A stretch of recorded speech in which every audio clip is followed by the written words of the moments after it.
Are we on? You thought it was Grixino, but it was I, Dio.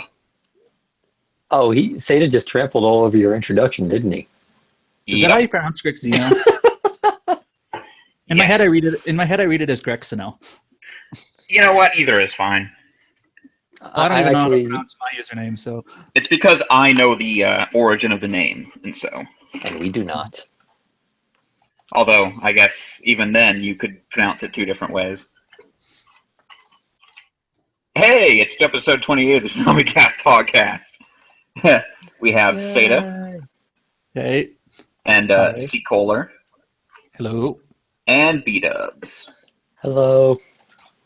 So, let's get into the news. We get a movie, for some reason, on November 5th. Yay! Have any of you guys seen this? I mean, I've seen 5 centimeters a second and some of this guy's other work, so I'm like really excited. But then we found out, oh, it's dubbed by Sentai, and I'm like, son of a bitch. Okay, first of all, I've only heard of, I guess this is the most recent one, Your Name, which is from this guy, which apparently is like doing gangbusters in Japan theaters. Yeah. But apparently the movie we are getting, whose name I forget, what was it? Children Who Chase Lost. Children Who Chase Lost Voices. Yes, okay. that's it. Apparently this movie, like the immediate feedback I got from it was that it's iffy at best. So, well, I mean, whatever. I heard that it doesn't like have any action, which seems really kind of a weird reach for this. I mean, it literally seems like Sentai was like, please show this movie. Yeah, maybe. We were like, and they were like, okay. Fuck it. Sure. Why not? Maybe it was just incredibly cheap, and that was enough. And Adult Swim was like, whatever, fuck it. I mean, I guess at the end, even though DeMarco came out and said that don't use this as a indication of more movies, I still think it's cool that they're going to show a movie. Yeah, right. No, I mean, it's awesome. No, I definitely agree that it's, they're willing to try things and just see what happens, and so... Completely unexpected, too. Nobody saw that coming at all. No. No, I mean... because he's so adamant, and he's even still adamant that there probably won't be more movies, but just... They probably got a really good deal on it is all. It'll be a nice change of pace, even if it's not an especially good movie. I'll go in with tempered expectations, and maybe I'll be surprised. I don't know. Well, I mean, it's the it's the extra hour from daylight savings, so they usually do get something special for that. I mean, usually it's some kind of like crazy animation thing that gives base forever like nightmares for the next week, but Well, last year I think they just ended early. Well, no, last year it was during the Halloween, so those you got an extra 2 episodes of A Kami Ga Kill and its marathon. But I think the year before that they showed like a DBZ movie or something. No, I thought we got some freaky thing that like blood was squirting out of a guy's eyes. I think that was a couple of years ago too. I was about to mention it wasn't King Star King. It was something else that was like really raunchy and Kick Heart. Like not Kick Heart. Base Forever might say that, but it was. What was it? If it wasn't Kick Heart, it had to be King Star King. Was it King? That was. Really it was King Star King and Korgoth. Korgoth. Yeah. Korgoth is the one that is actually seemed like it could have maybe gone somewhere. Korgoth was the good one. Yeah, Korgoth was the one where Gendy Tartakovsky was the animation director.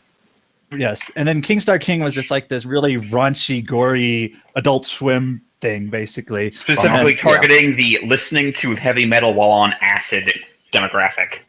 Well, what I don't understand about this movie that they're going to show is if we're going to only get like an hour of extra daylight savings, isn't this movie like 2.5 hours long? Well, it's starting at 3, so they're basically just not preempting a bit of regular late night Adult Swim programming. So it's like they're using the extra hour to slot it in, but they're gonna have to cover up some of their. I think they show like Rick and Morty at that time or something. So we're not cutting into the block. Oh yeah. I think they might be cutting out. It starts at 3, the One Punch Man rerun. Like it'll just get back a week. So they might cut that out. Not the premieres though, which is probably a good thing. Yeah. Man, I realize we're only gonna get 2 episodes of JoJo before fucking marathon. I still feel like having the Halloween marathon is a little bit weird. Like, It's Yeah. a couple of days before Halloween, right? And like the amount of people that go out on parties that weekend, like a couple of days before, really that significant of an effect Yeah. on TV ratings. Yeah. For I the mean, like- audience, for the Toonami audience, Halloween is not about going around and getting candy. It's about it's an excuse to dress up in costumes, get drunk, and have sex in costumes. Yeah. On Saturday night. Man, I really should go to a Halloween party then. I didn't realize that was. I thought it was just get drunk and hang out in costumes. I didn't realize there was this whole third part of it. I'm like, what have I been missing all these years? You have to get drunk. Unfortunately, every costume is sexy Donald Trump. Ken Bone. B-Dub is I'll like, go with still, Ken Bone. as you know, I could close my eyes. I can close my eyes. But yeah, for this movie, it's starting at 3 a.m. So I don't know what type of ratings they're expecting or how much they paid for it. I will probably have to buy a monster kit or something. Luckily, my weekends are pretty open, so I'll go ahead and watch it. Why Yeah, not? I agree with what was said earlier. I doubt they paid anything for it, frankly. It was probably like a goodwill thing from Sentai. Maybe. Yeah, because I can't imagine Sentai has anything right now. But I mean, they probably figured it's a good way to sell some of these DVDs. They're just using it for exposure or promotion, yeah. Yeah, Well, Sentai I mean, does have stuff right now. They have Log Horizon, they have Ushio and Tora, they have... I forgot they have Ushio and Tor. They the probably problem ruined is it. that there's just no room for those right now. Right. They Yeah, have like- Toonami has bigger fish to fry. Yeah, they can get this movie in here as a one-off. At least they're on the block. Yeah. Honestly, like, cancel Gundam, bring Ushio and Tora. Well, Gundam only has like 7 episodes left or something like that. So Well, give me Ushio and Tora after it's over. I saw the opening like animation for that, Yeah. and the art style takes a little getting used to, but it does look like I think you called it earlier, like 90s as heck. Yeah, it's not only 90s as heck, it's Toonami as hell. Like, 'Cause- it's literally shonen as fuck Inuyasha. Except better. In every conceivable way. Speaking of that, I started watching Kuru Mukuro, the mecha anime that was only on Netflix. Oh, how is that? It's pretty good. Oh, I'm I like surprised. how I like how basically it's like they just add in the Inuyasha sit boy in there. Because like the main character has like the button for the out ass samurai's electric collar, and it's just like constantly.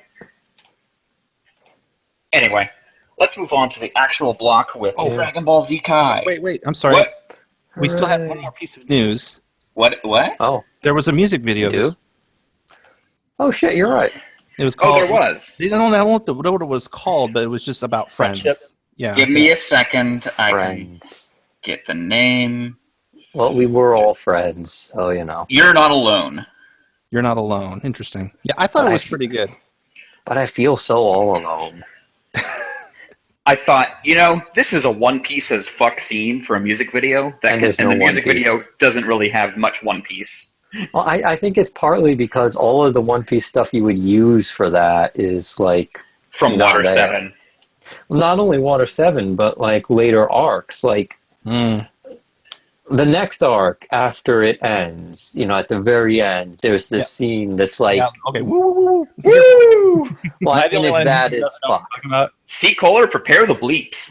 Yeah, okay. Yeah, I'm just saying. I know Seda hasn't seen it. Right. I'm gonna get bleeped. Holy Well, to crap! refrank Seda, this is one of the big, gigantic things Yeah, Seda no, maybe it is. knows about already, just because Maybe. it's Yeah. so I don't- big. Well, you're being really vague, so I don't even know what you're referring to if I do know Yeah. it. No, I mean, I was just saying at the end of the next arc. Yeah, big friendship moment there. Absolutely. Yeah. The one main thing I'm aware of is a death, and it's like the only death, so it's hard not to be. Yeah. Well, so the music video was fine. They haven't done many this year.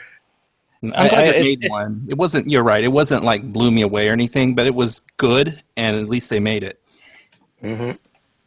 I can, to be frank, I don't think they've done one since like January. Well, You might be I right. have to imagine these things are. Expensive. Well, they maybe not expensive because it's just playing a track over scenes, but actually putting one together, it's probably more work than you realize. Yeah, I think so. It's got to. They have to find every clip. I mean, I always wonder how they do that. Like, either they have like all the scripts for their episodes like that they can search on, which I doubt, or they're literally just going back and watching all the episodes and finding moments that fit the theme, and then having to find those and rip them, and then that's a lot of work. Well, I mean, they probably watch this stuff too. I can't imagine they don't. Well, at least the guy tasked with this, so they're going to have a good idea of where to look for everything. Hopefully, because otherwise the job is just like, and now you watch anime for 4 days. Right. I don't watch all the pre-flights, but from what I have watched, it seems like Gil does watch everything that airs. Yeah, usually ahead of time, but it seems like he. I mean, in the very least, Gil and DeMarco could give the editor like, "Hey, go to this episode at this moment. That's a good one." Stuff like that. Yeah. Well, it's amazing however they do it. It's pretty amazing. So. It's better than a Gookie Main music video. And you're right. It probably does take a lot longer. I mean. Yeah. Oh yeah. I mean, several hours at least. Like a day or two. Oh no, I was thinking that those music videos probably are started at least 2 weeks in advance. Oh no, that's no. I think it's more like a day. It would probably. I imagine it's probably like the front of like someone's like late afternoon. Maybe once they have like everything else they have to work on done, if they may just set aside. I have to imagine you could probably put it together, most of the work in like a day. Yeah. I mean, I know how I know how the video editing and stuff works, and that's like it's an afternoon tops. So the brunt I imagine of it maybe is, the big time sink is finding the exact clips to use. Yeah, and determining how to put them together. Yeah. Yeah. And then there's a lot of audio you have to fix. I mean, I do it every week for my podcast or for the show I do on YouTube, and it takes me on average about 4 hours, and that's just 15 minutes. So if you imagine someone has to go out and collect all those clips, and they're only making like a 1 minute thing, that's still going to be like a couple of hours. Especially because they use like lines from the show, and it's not just like an AMV. Yeah, where they just take stuff where out. Where you just basically put together cool looking scenes and play music over top of it.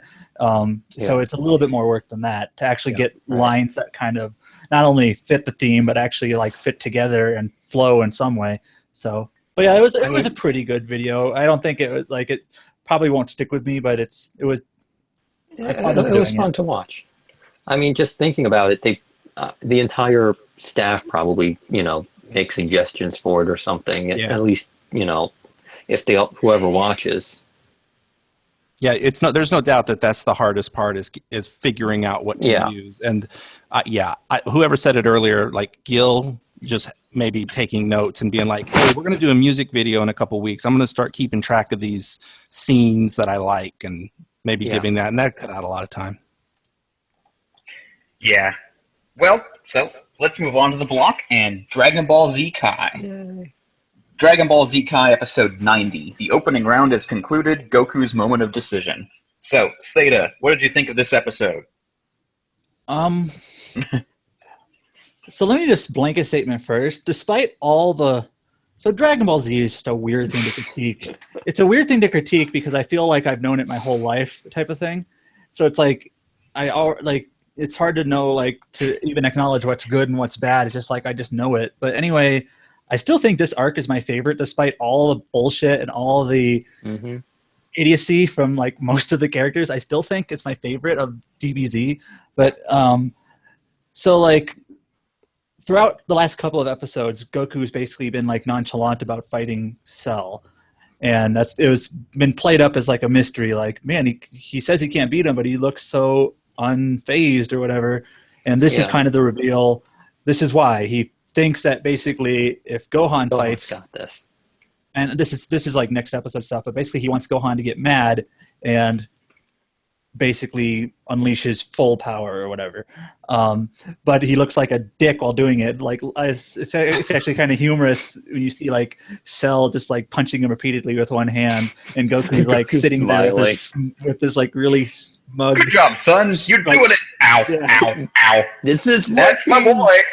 You got this. I can buy all of that, but why give Cell a sensu bean? Yeah, no, I'm so. I was like, why? I didn't know that was gonna happen. You weakened him. I know Goku's a fucking idiot and he loves the fight more than, actually saving the world. Yeah. I mean, there were like 5 moments he could have ended this arc already, and he didn't. But I still was just shocked at how fucking stupid that was. Like, what? No, it was just so dumb, because if Gohan is... And I think he really is that much stronger than Cell. I don't think anything Cell did to him, like that episode, like had any effect on him in terms of like real damage.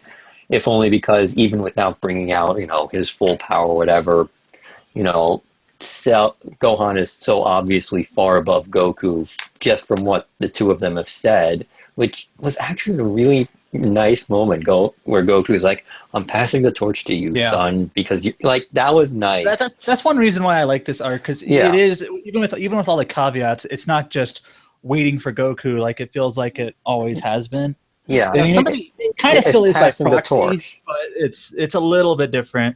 You might have said it a week or two ago, B-dubs, but that apparently the original setup was that Gohan was going to succeed Goku as the main character, and if that's true, this definitely feels exactly like that's what was happening here.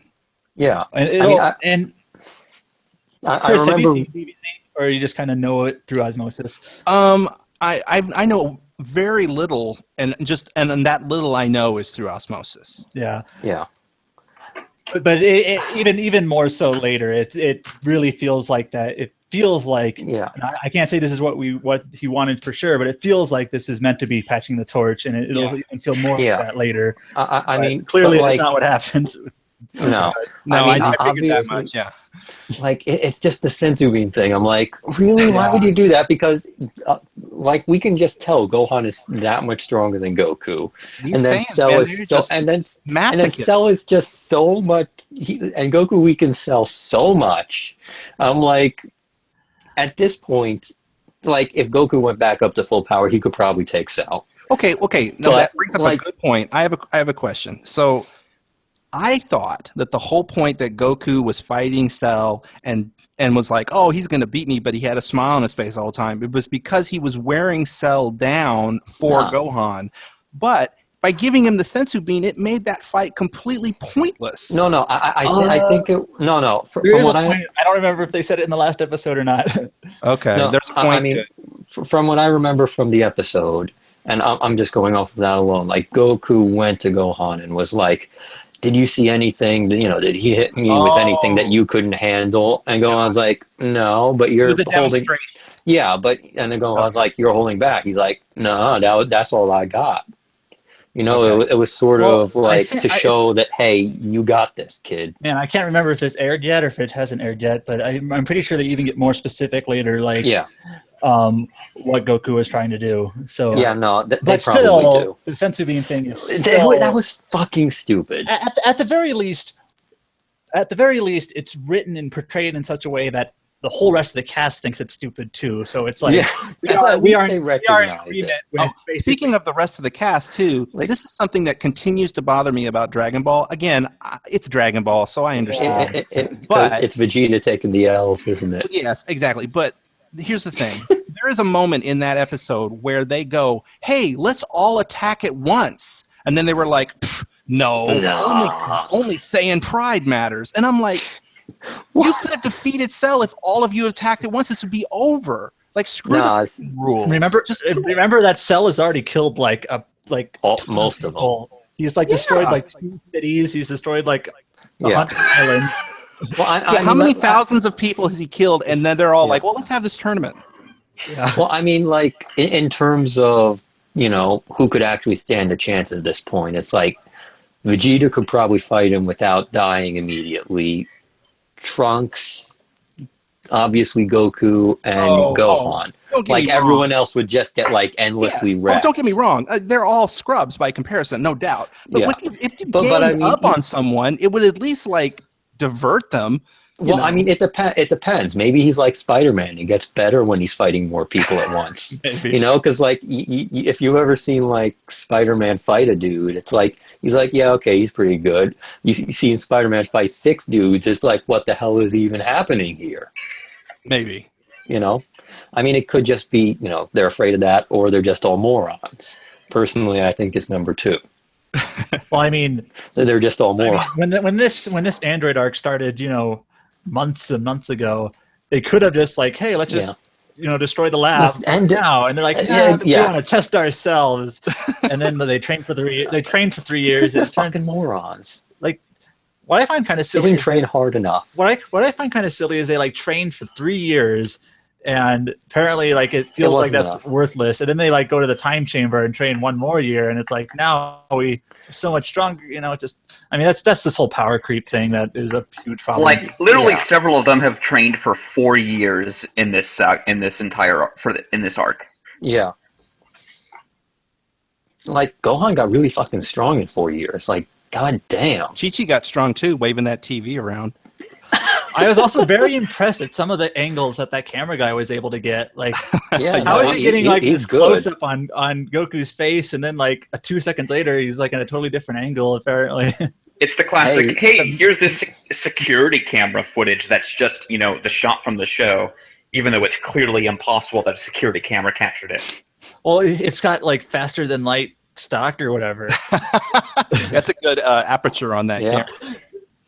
Hey, he's just doing his job. It's his job to get impossible camera angles. Well, anyway, so let's move on to the one thing we're all here for, JoJo's Bizarre Adventure. AKA Animal Cruelty, the episode. Dubs? Sorry. Did you? Donald Trump in anime form. I didn't even all this is getting cut out. JoJo's Bizarre Adventure, Episode 1, Dio the Invader. Okay, Seacoler. As a complete JoJo newbie who knows nothing about JoJo, let's go. Okay, so here's my notes. First off, I was totally not expecting the Cockney accents. Like, that was out of left field for me. And I have to say, I kind of like it. It's kind of refreshing. You don't hear it in anime very often to hear that. So that's very different. I thought the dialogue was also very well written to sound like it was from that era. Appropriating his jewelry. They were using very elaborate words and stuff, and it made me wonder, like, I wonder how this was in Japanese, because that stuff probably didn't translate exactly like that. I don't know. I remember when I watched some subtitles. This is one of the rare shows I saw in Japanese first. Oh, wow. But I saw some subtitles. I don't think they were official, but they did kind of these subtitles I watched also played up like these sorts of sayings. Yeah, but I guess in Japan they may have the equivalent that we have of because you know what I mean. Like it's like for us in English, it's easy to and grasp when you hear Old English. Yeah. But what does a Japanese person think of Old English? I don't really understand how that would translate. But anyway, they probably used like Old Japanese. Maybe. Like I would imagine they'd use more like old style Japanese, very polite, that sort of crap. Yeah. So also, I loved like Dio's dynamic entry when he jumped out of that carriage or whatever. I forgot that he did that. That was amazing. Like, that's just so I can tell that that's a thing in this show, that they're just going to be like stupidly stylish for no reason. Oh my god. Okay. You have no idea. And then one other thing is, in speaking of the style stuff, and I guess this is probably from the manga, but they would do lots of things where, like, if someone having an inner monologue or something, they would kind of zoom in on their face, but then you'd see like arrows and patterns in the background. That's onomatopoeia on the screen. Yeah. Well, not just that, not just the, like, if you see like Japanese written, but like you would see like textures and other weird like patterns in the background. It looks like it would have been pulled from the manga. I thought that looked cool. And I mean, Dio's a freaking asshole. I mean, like, absolutely deplorable character. I love it. But he's the kind of character I like to hate, Dio he steals everything. Every scene, like he killed fucking JoJo's dog. Literally, the first thing he does when he's introduced to the main character is kick the main character's dog. Yep. And then he burns it to death. I mean, I've only seen this season of JoJo, but Yeah. like, Have you seen part 2? yes, Okay. and part 2 is great. Actually, See, Paul, you think this episode? If you think this part is insane, well, Dio's fucking nuts. anyways, like, even if you don't know anything about JoJo, you probably have heard of Dio, and there's a reason for that. He kind of is like He's a very glorious. popular, like, he kind of steals the show for a while, and like, I just knew him from that meme, honestly. Yeah. That's all I knew him from. So And it's in the first episode. yeah. Yeah, that was I'm- cool. but I definitely when I heard, sorry, Oh, I'm go ahead. just bouncing off of something you said earlier. The first thing, when I first watched the dub, again, this is something I actually watched in Japanese first, which is not what I normally do, but like these really kind of like overdone British cheesy accents. Like some people, their first response to that is like, this isn't believable.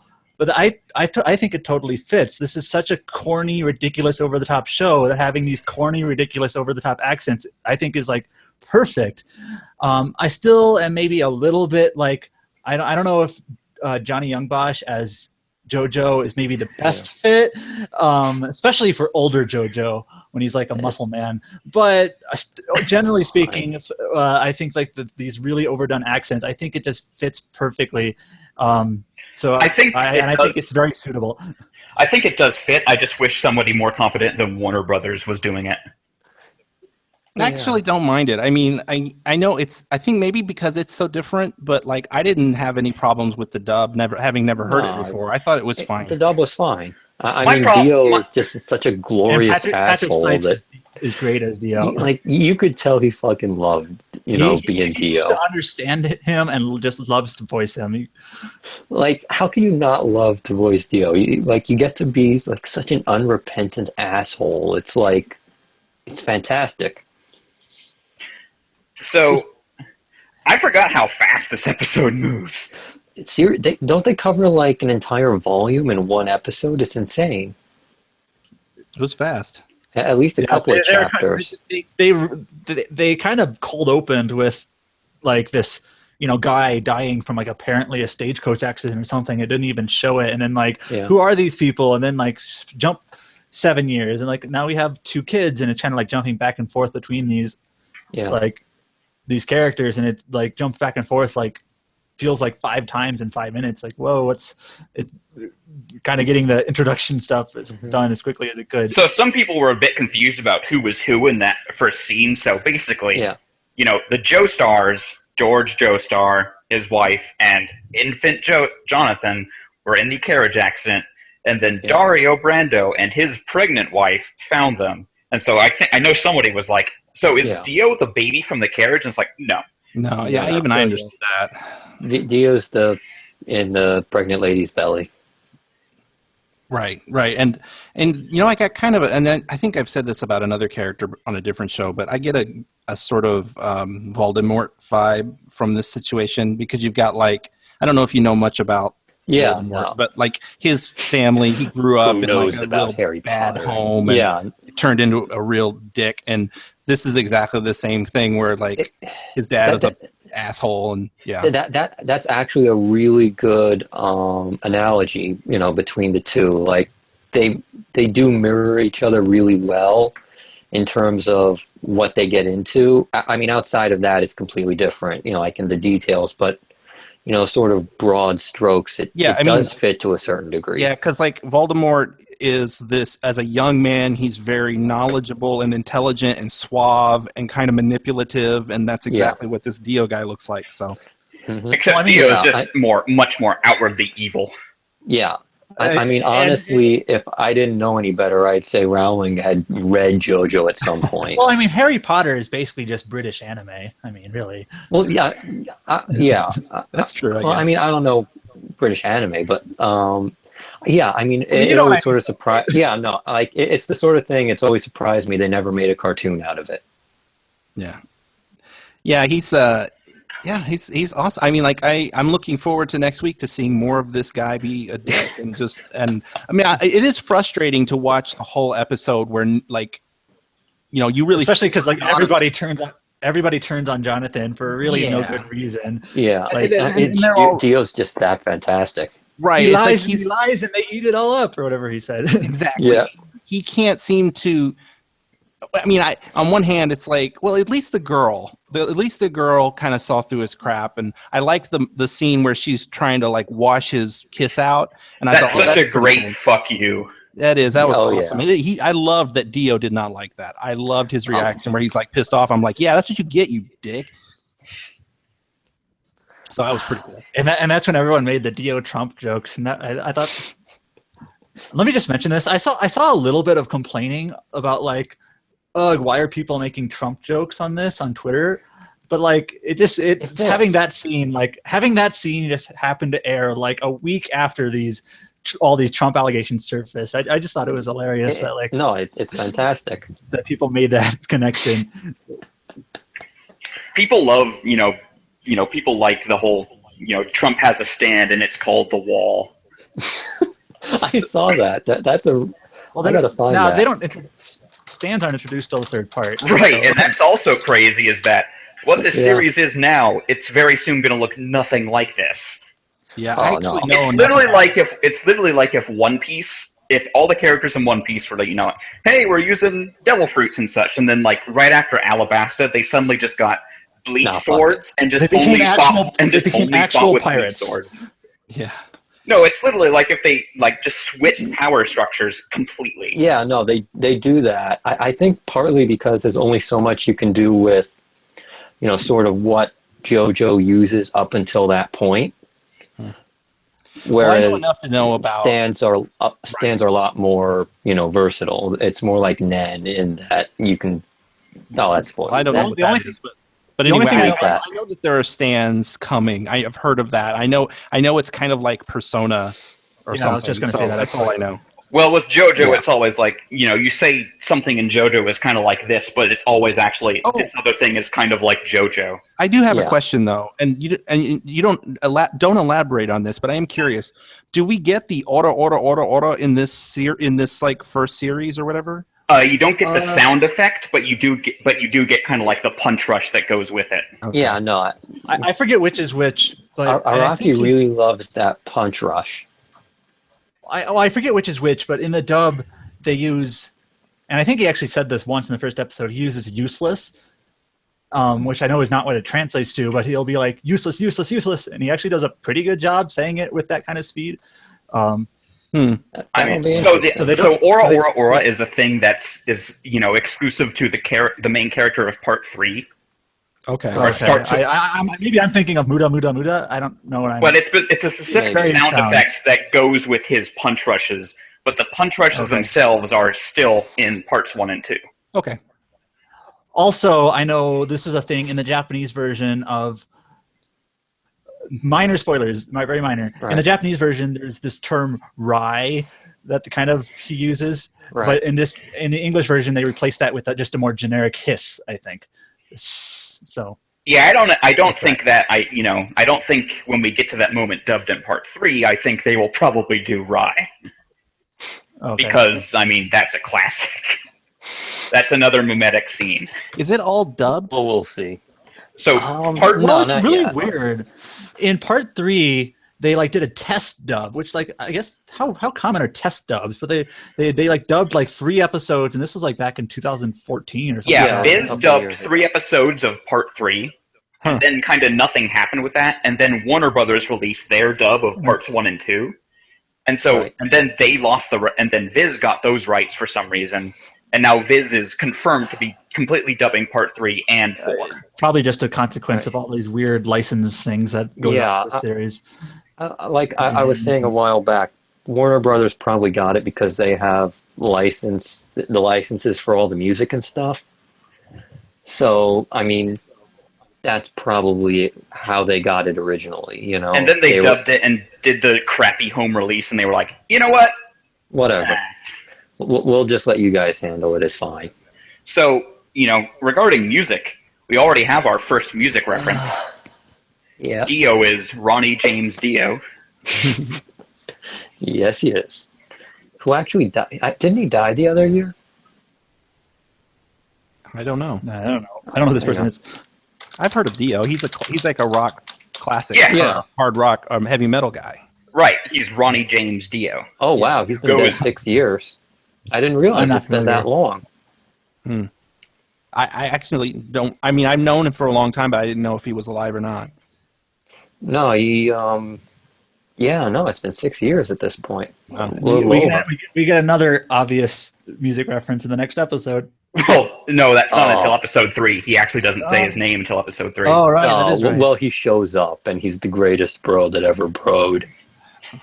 So we have to wait 3 weeks for that. Because marathon. So next week we should, but next week we should get the opening or a cut version of the opening, probably. Well, hopefully we get the full opening and they just show off their roundabout cut. Yeah. No, so they what's shouldn't going cut to be? roundabout. They should keep what's it it. going to be? In the second episode, we'll get the full opening and then cut roundabout, and then in the third episode, we'll get both cut. Yes, that's probably what'll happen. It'd be nice if, like, somehow they could make an exception for one show and, like, let's just show the full opening each time. We know they can the full because ending. they've done that before with previous Viz titles. I remember Inuyasha showed the whole opening every time. Well, I they always had thought that was set like up, I always thought that was like a Viz's like, we're not going to cut this shit for you thing. Good. No, they Let just that sped be. it up. If that's the case, then great. Let them make the same claim on this show. Kind of like with Naruto, we're not going to cut the couldn't opening. be We're just going to literally remove it entirely. Well, I mean, No way they can just entirely remove the opening for JoJo. well, I mean, we kind of did ask for that in terms of Naruto. You know, like they were like, would you rather see the cut opening, or would you rather that's we made true. our own things? The other thing with JoJo is that they do, crazy great things with their opening where one would hope that those specific moments they also show it in full. Like when they add sound effects in the last time it's played. Like, I will be very disappointed if we don't get the full sound effect version. I actually forgot about that, or I don't know, maybe I skipped it at the episode. I don't know. You can't. I don't think you skipped the last episode of part 1. Well, he meant the opening. Yeah. I don't remember this. Well, it's the last episode of part 1 or part 2 or season. But every single time for parts 1, 2, and 3, every time they show an opening for the last time, they add sound effects. I do not remember this. You probably skipped the openings. Probably. I mean, when I'm watching this, I don't need to see the opening 10 times. I don't know. That's an interesting point. I just want to throw this out as an aside, but if I'm marathoning a show, I'm with you. I usually fast forward through the openings. Yeah. But if I'm coming back to Toonami every week, I kind of want to see them. Yeah. It was kind of cool that One Punch Man, its rerun, got that full opening. Yeah, that's interesting too. Just on the first episode, I bet. Well, they probably just used the exact same tape. All right. So that's neat. Anyways, I think JoJo, coming up, it's not maybe as manic as this first episode was, but it should still be pretty. Yeah, I mean, they went through a number of just episodes in this, a number of chapters with this one. You know, I think it was like a full volume or whatever the hell it was. You know, I mean, the fact that we could actually watch it and it wasn't completely insane was nice, though. So another notable aspect of JoJo is animal violence. Basically, Hirohito Araki loves animals, and so in JoJo, what better way to make you hate the villain most? Yes, somebody hurting an animal is literally shorthand for this guy's gonna get it. Yeah, I mean, like, I have a dog these days now, so when that happened, I was like, no. At first, I was like, oh, he kicked that dog. That's pretty cruel. This guy's a real dick. And then he gets him burnt to death, and it's like, that's dark.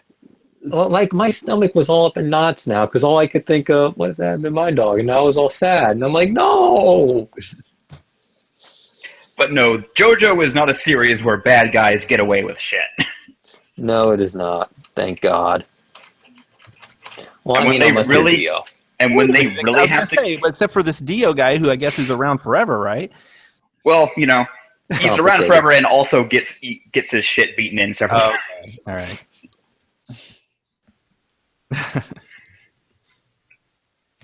Anyway, but yeah, people really get it in this show.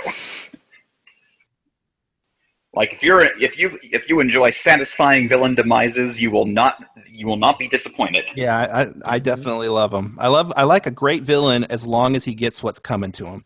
Yeah.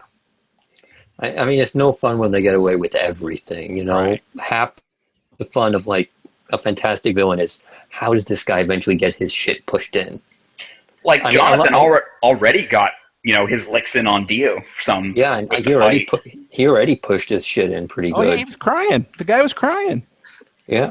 I also loved the line, "I want to make you cry like a baby, Dio," And he did. It's stuff like that. Just like it's cheesy and probably wouldn't work in any other show, but it works in this one.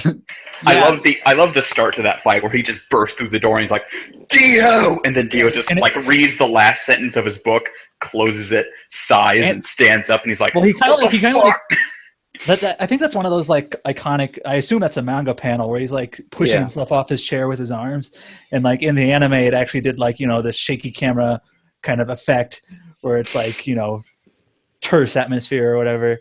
Yeah, I don't think the tone of the show feels super over the top to me. I think the accents are maybe making people see it that way more than it really is. I mean, it doesn't seem silly to me, but at the same time, it seems kind of how do I put it? Like melodramatic, like not in a bad way though. Right. I'd say like it's kind of simple, really. It's just I knew what was going to happen almost every scene. I could see it coming, So it's predictable, but it's still really not in a bad way. Yeah. Like it's handled, like it handles itself very well. Like so far, there's been no real twists. I mean, Dio's been a total dick. JoJo's the good guy. You can see everything coming basically, but it's all handled so well, and I think the series just gives it a charm. Yeah, I mean the series just sort of wears it, like it wears its heart on its sleeve. As a series, like it doesn't pretend to be something it's not. JoJo knows exactly what it is. You hit the nail on the head. I think that's what it is. So many anime can be bad, like Akame ga Kill, where it's pretentious and thinks it's more important than it is. And this show is not like that. This show is very like, hey, this is what it is. It's fun. Yeah, no, JoJo knows.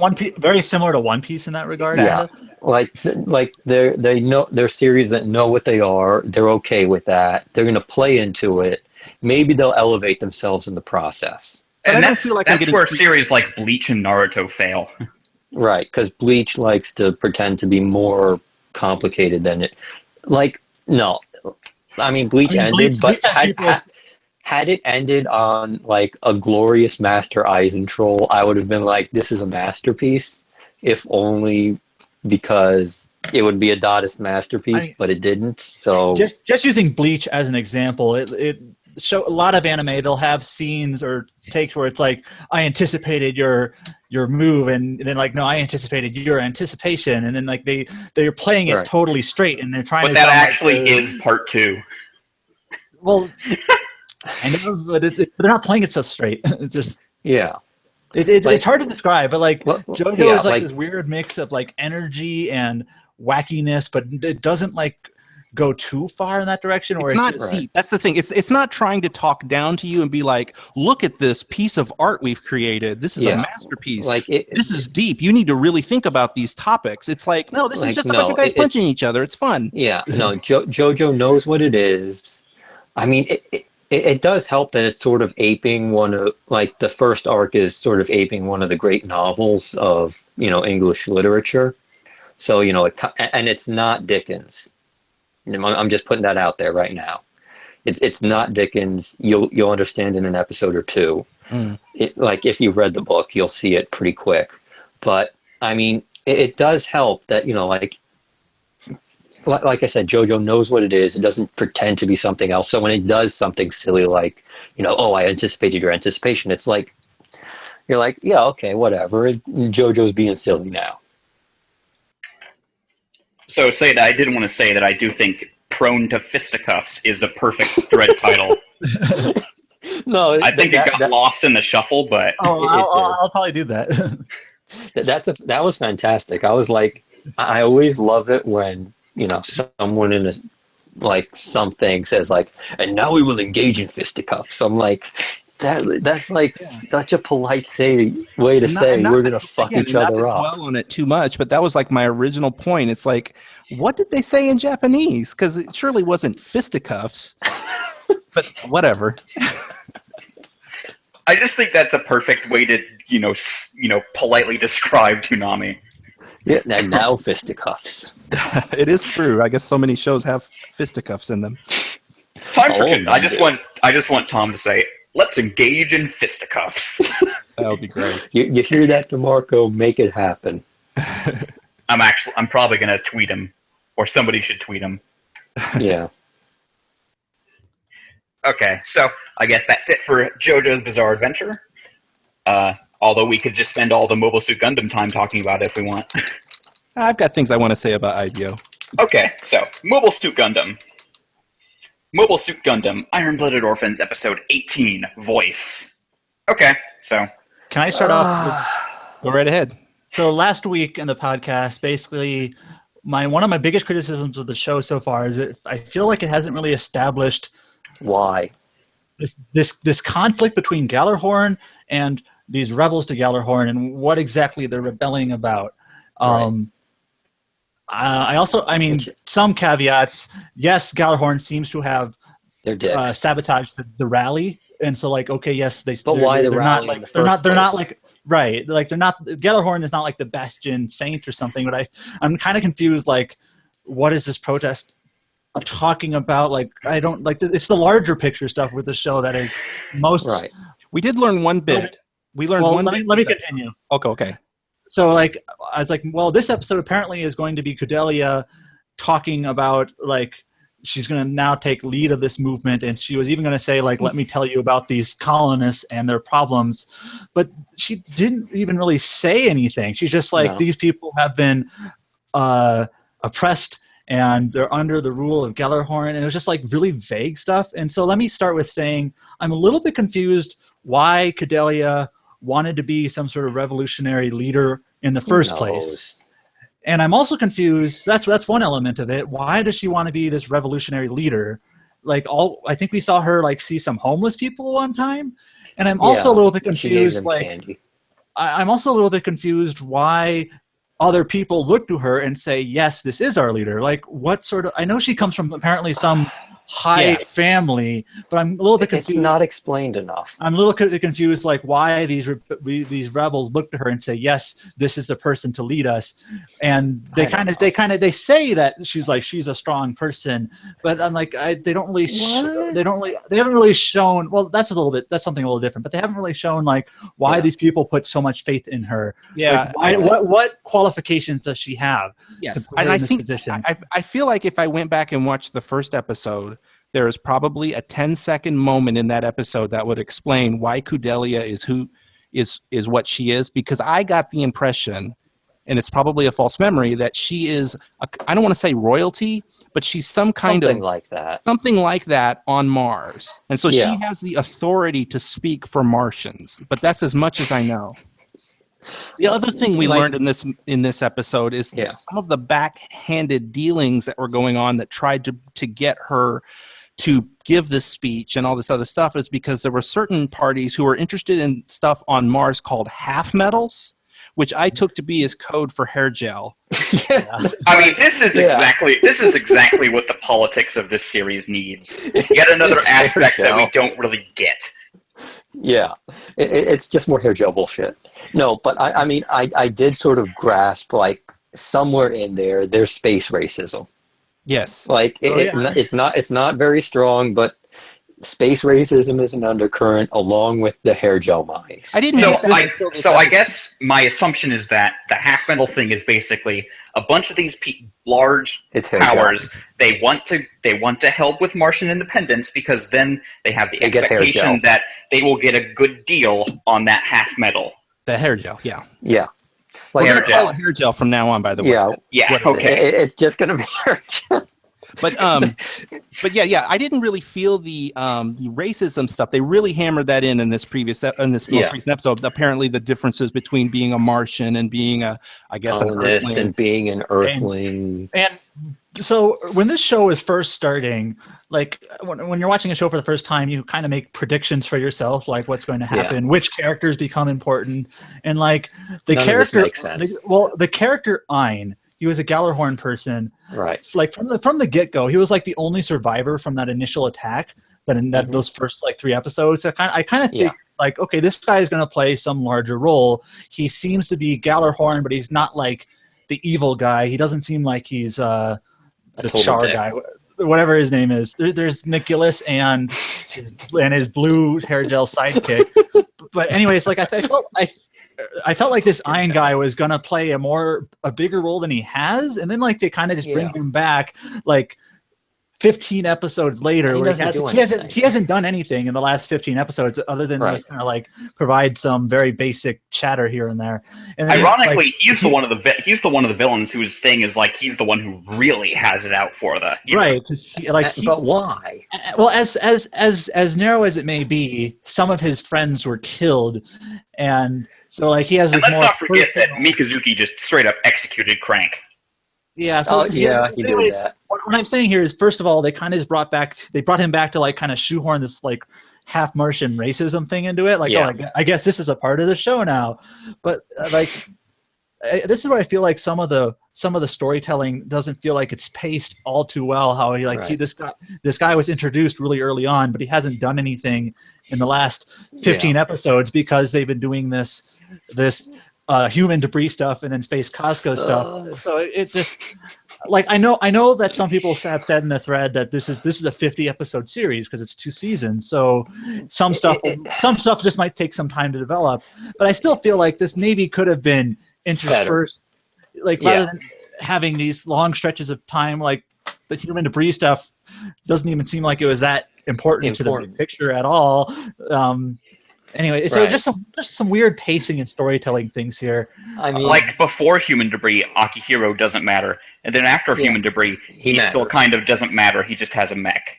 Yeah, like one of the things that, it just sort of occurred to me, like why aren't they treating this guy more like Team Rocket in terms of being sort of a constant antagonist? You know. Like maybe he could have been behind sending these guys over to during the Human Debris arc to kill them. Yeah, I think that's one of the main problems with the show is that the antagonists don't really feel like much like antagonists to me yet, because I'm not exactly sure what Gallarhorn has done that's been so bad. Yes, they kind of like in the most not the most recent episode, but 2 episodes ago they sabotaged this rally. But before then it was like, what have these guys done? So I'm a little. They're Earthlings. That makes them terrible, apparently. Yeah. They have space racism. That's what they did wrong. Yeah. Although we didn't learn about it until just now, which is kind of stupid, I guess. Well, they mentioned it a lot earlier. Like space racism was hinted at a little bit earlier, but yeah, I mean, it's one of those things where the pacing of the villains interacting with the good guys hasn't been good at all. Like, if you go and you watch Samurai Jack, like, Jack doesn't fight a coup every episode, but god damn it, a coup's behind most of the shit that happens to Jack. Yeah. Let me bring in something else here. So, that's my main criticism of the show, is kind of like these larger narrative things that just don't really be established well and don't run well.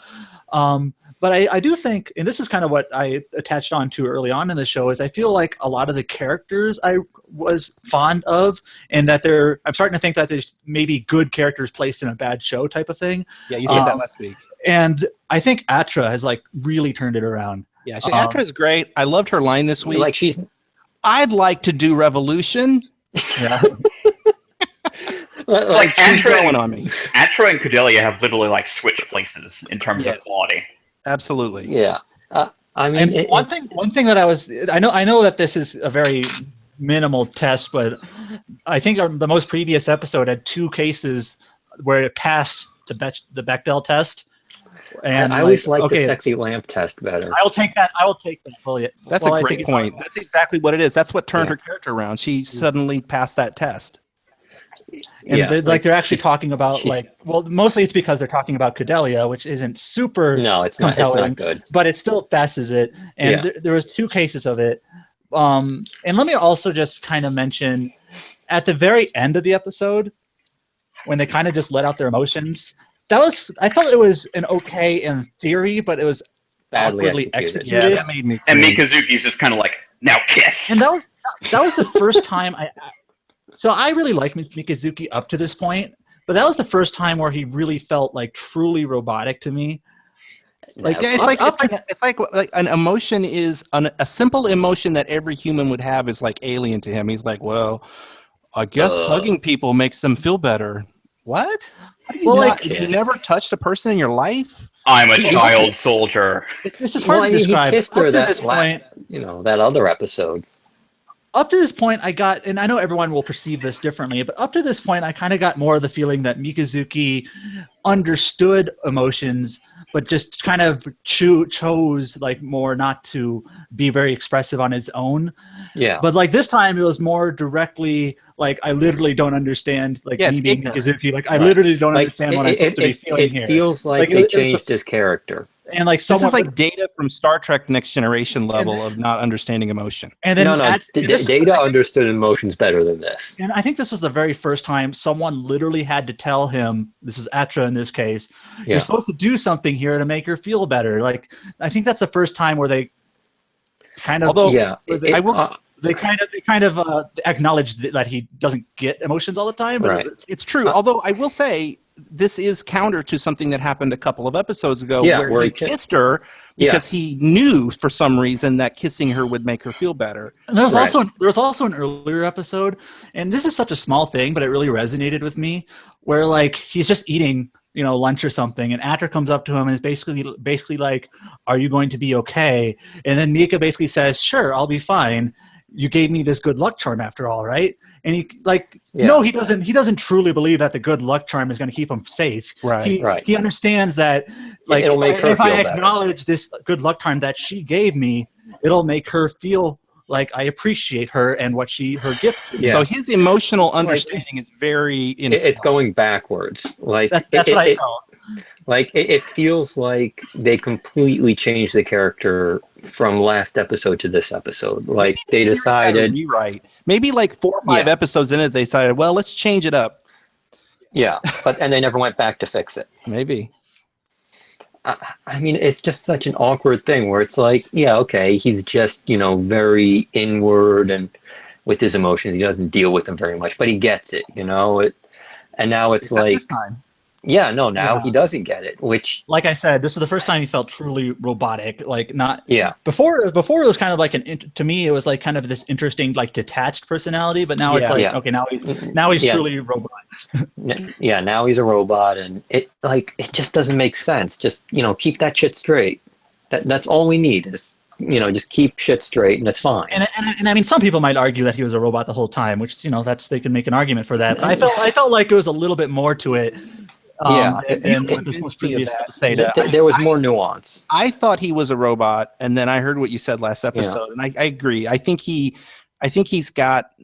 I agree that I think he's holding it in because for whatever reason, the way he was brought up, he feels like he has to hold that in. But this was an instance where it was like he doesn't understand it, and that's different. So. Yeah, like it's a very. Like a lot of people will say it's a nitpicky difference, but it's really not. It's like a fundamental shift in his character.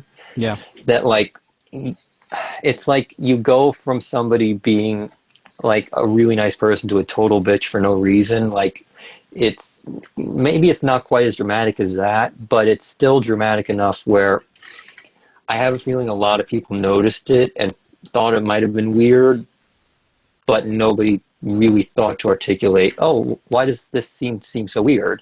Oh, that's why it's weird. They completely changed his character. I think they just needed an excuse for him to hug both of them. Yeah, it might have been.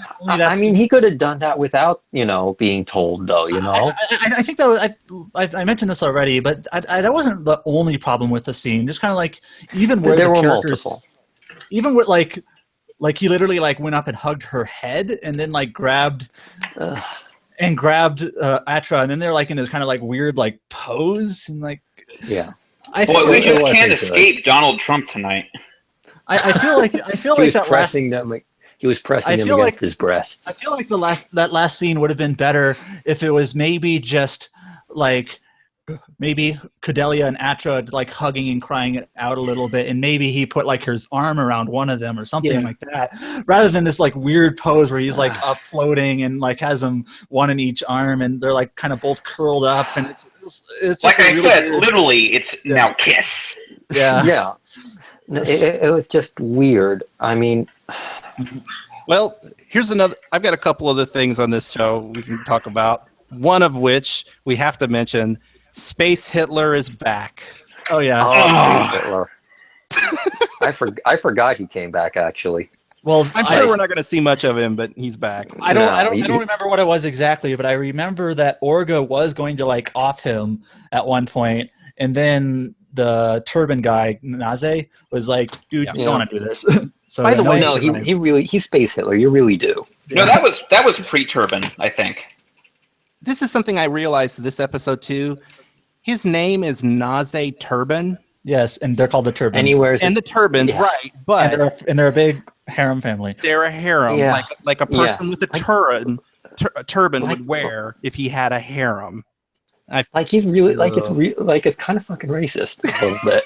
I'm also like literally every one of their scenes now is just look, this is so bad. Let's have sex. Well, and I think Rex actually mentioned this in the thread. Like, there's these two turban girls. They're like the main ones. It's Laughter and the other one. But like outside of like their first confrontation, they're just kind of sitting in the hangar, and usually the thing they talk about is like we're watching these guys train or something, and it's. So I think some of the character dialogue in the show is kind of not really plot worthy, but it kind of maybe shows insight on characters and maybe some development here. But the Turban girls are just like usually talking about something kind of pointless or dumb, like look at these guys train, and that's it. They're like I said, they're kept around so that if the show ever wants to kill off a large amount of characters at once, there you go. There you go. Also, they're eye candy. Yeah, no. Like I've mentioned how I like a lot of the characters in the show. I think the main Turban guy is maybe okay, other than his harem fantasies. Yeah, like but that's just a lot of Turban characters. It's a reality. A lot of the Turban characters are kind of pretty shallow and pointless. And I mean, there's too many of them. You know, you can't develop all of those characters in there's like his main squeeze, whose name I forget, who is like apparently horny all the time, and then there's Laughter, who is probably the most interesting one. And then there's Serious Face Girl, who I can't remember her name. Right. I can't remember any of their names. And those are literally the only 4 Turban characters we know the names of. I'm not saying that like every character has to be like important. There can be main characters and side characters, but I feel like they introduce these characters and really haven't done a whole lot with them. So yeah, the only other thing I'll say about this episode was that the reveal, the big reveal of who's behind the mask, and it was so. Even the show's own characters like, oh yeah, we know who that is. That's Chocolate Man. Is that Chocolate Man? and like, it's literally just Mikazuki's like, hey, it's that guy. Which makes if that side character, or not side character, Mikazuki, I guess. If Mikazuki could see through that mask immediately, what is the point of the mask? Yeah. It's not fooling anyone. Well, no, I mean it's Gundam. They have to have a Char clone. That's just how it is. I think I said this in the thread. Like, I don't really blame a lot of the characters for not recognizing him because they met him once on like a road on Mars for like. I mean, only Biscuit, Kudelia, or no, Kudelia has maybe seen him. Well, only Biscuit and Mikazuki have actually talked to him. Yeah, I guess. And can I just say how much I love the fact that we have a character named Biscuit and Cookie and Cracker? That's fantastic. Did we ever hear his brother's name? Saverin. Saverin was some kind of cake or something. Not Bagel? No, they named him Cake. Yeah, it's just Saverin's a fancy word for. But yeah, but I agree with Chris here. Like the whole like mask thing kind of felt like it was kind of useless. Like, we need a Char clone. Okay, why not throw a mask on this guy? At least they didn't drag it out. I'll give them that, because if it was one of these things they had to check off a box to have it in a Gundam show, at least they didn't do it for like a season. They could have revealed it in the second season. Yeah. Oh God, shoot me now. I like how his Montauk company seems to just be like, we specialize in overly complex backdoor plots. Yes. Yeah. And like all we do. People wouldn't recognize him. That's the thing. It's like he's wearing that mask. Is he really fooling these like Yakuza people? I mean, come on. No, It's like, they can't be that dumb. Someone in the thread, has the amusing like visual. Like, can you imagine him like choosing which wig he wants to put on? Like, I've always wanted to wear this really long silver wig, and that'll be my disguise. That's my disguise. Like this is what I choose to wear when I'm hiding my identity. I mean, it's like that. Did anyone ever see the movie Stardust? And the scene where Robert De Niro is like the pirate captain, he's cross-dressing and dancing around. And now I've just imagined, Chocolate Man doing that, and it makes him a much better character. I'd watch that show. I mean, it just kind of turns him into Agent Peacock. That would be better, Well, I guess we've said our piece about Gundam, so let's move on to... I still just wish they would just explain all the shit going on in the background, so at least we know what the hell's going on. And so, in a nutshell, I feel like some good characters, bad larger show, expectations, and also I feel like none of it makes sense. The conflict hasn't been established very well. Right. We know there's a conflict, but we have no idea over what or why or what the hell's going on. I don't think it's less that it's confusing, more that it's almost just non-existent. Not explain. It hasn't been explained at all. We know there's a conflict, but we don't know why or why. I don't know why I'm rooting for the Tekkaden. We're rooting for them to stop Gallarhorn from doing controlling the hair gel mod. 30-minute rabbit hole about this topic. Okay, Hunter. Yes, it's just so they can control the hair gel mines. That's it. We're leaving it at that. The hair gel mines of Europa. They're not even on Mars. Yes. No, they're not. Hunter x Hunter. Hunter x Hunter, episode 24, The Zoldyck Family. So that ends kind of odd. Well, I mean, that's sort of the only place it can end, considering these guys, their power level. Obviously, they have no, the regular shonen thing would be they would bust into the mansion, defeat all the Zoldicks, and free Killua. But obviously, that would not work here. They'd get wasted in 5 seconds. It wouldn't even take 5 seconds. They'd try and get into the mansion, and the butlers would off them. They couldn't even legitimately get past the first butler. Yeah. So the first half of this episode focused on Canary. It was like a backstory, how she knew Killua, and in a vacuum, I really like this scene. It kind of gave Killua a little bit more.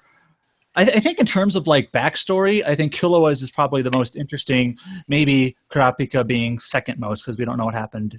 Where we haven't seen directly with his backstory yet. So I thought that was nice to see. And what do you guys think about how it kind of introduced Canary in the last episode and she got shot, and then I honestly think they should have shown backstory now. I'm wondering I think they just screwed up the order. Apparently, in the 1999 version, they actually did kind of put the backstory before getting shot. I kind of feel like either way it'd be a little awkward. When you first introduce the character, you show a backstory immediately. If it was reversed, I think in the manga it was while she was beating up on Gon. So it's hello. No, you're getting called. It was while he was beating up on Gon, and she was beating up on Gon, and it worked fairly well there. So I was surprised to see that they changed it up just to go for the shock ending. So that kind of annoyed me. Yeah, I didn't understand is why I thought she got shot and she's okay. Yeah, no, she's fine. Okay. Why is that? It's Hunter x Hunter. It takes more than a bullet to. If you're fully trained in Hunter x Hunter, it takes more than a bullet to kill you. I mean, basically everyone in Hunter x Hunter is just a One Piece character where they take obscene amounts of punishment. Well, yeah, it's better explained though.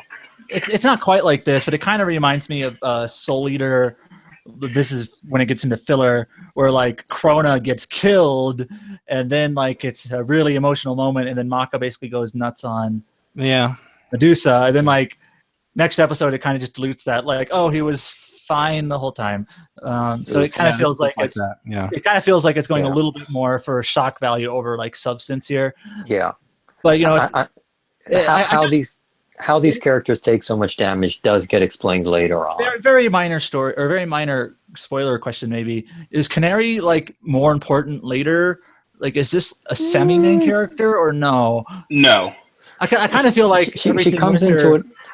She comes in a little bit, very very later on, but we don't come back to the Zoldycks for a long time. Well, I kind of feel like her whole character feels like it wasn't like almost like there's not enough there, but like I wish there was maybe more to her, because it feels like they put some effort there, but it almost feels like it's not enough. Like, why do I care about this character? You know, it just I don't know if I'm explaining myself well. It just I think the problem like is that the flashback is focused on Canary, but it's actually supposed to give you more, about Killua. No, it showed that Killua wanted friends way back when.